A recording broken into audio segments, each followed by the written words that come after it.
Hey guys, thanks for not bailing on the last video and rejoining me here. Uh, this last problem is a little different, so it is kind of important. You can just look at it and say this is different. It's not written as a single fraction. It's written as a fraction and then a constant part here. So before we actually get into this, uh, actually we'll do that later. Um, let's ignore the number part for a little bit, okay? And just kind of think about this. So vertical asymptote, well, it's still going to happen at x equals -1. My domain, well, -1 still messes it up, so it's still that.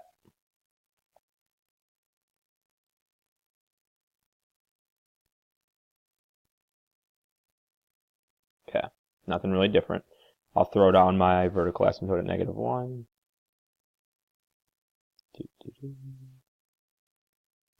Okay, doesn't have a hole. There's no common factor in the numerator and denominator. How you figure out the asymptote is where it's going to get weird. Okay, so we'll come back to that. Zeros. Okay, so let's actually do some algebra here.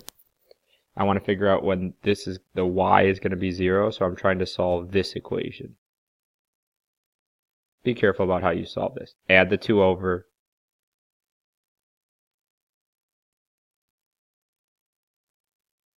Multiply the x plus 1 up. Cross multiply if you want to think about it like that. Alright, then subtract it over, you get -1.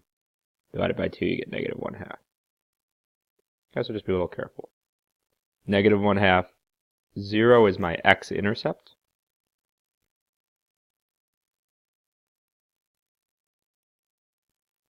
Y-intercept, I'm just going to plug in 0 for x. 1 over 1 is 1, minus 2 is -1.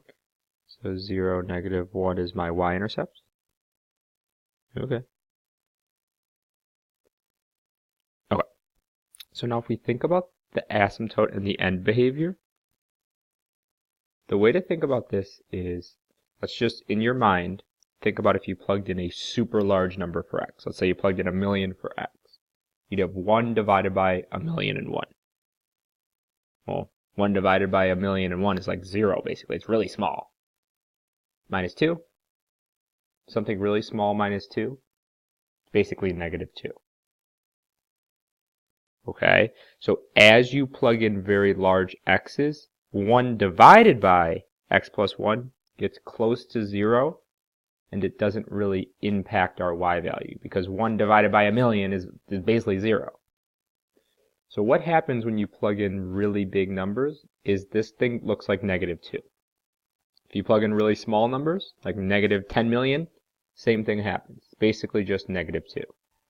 Not exactly -2, but it's close to -2. In other words, -2 is our asymptote. Okay, it's our horizontal asymptote. So this form is actually kind of written nicely because they kind of put this out there. It's kind of written to tell you what the asymptote is. Okay, and the other ones you have to kind of like do some work to figure out what the asymptote is. This one is kind of written out there like that. Helps with our end behavior as always. If you're not seeing that connection, make sure you're aware of that. Like the asymptote and the end behavior are very closely aligned. In this case, it's a horizontal asymptote. As x goes to infinity, well, it's going to get close to that green line. So my y is going to go to -2. Same thing with as I go to -infinity. Okay. I know what this chunk looks like.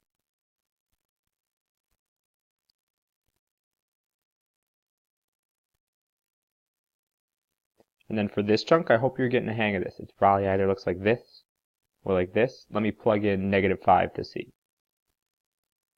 You can always plug in more points if you're not sure what the shape looks like, but I'm pretty sure. You plug in -5. 1 divided by -4.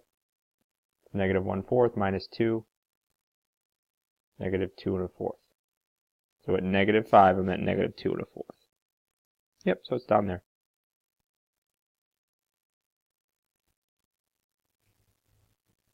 And I'm done. Okay? So Didn't really do any of the factoring.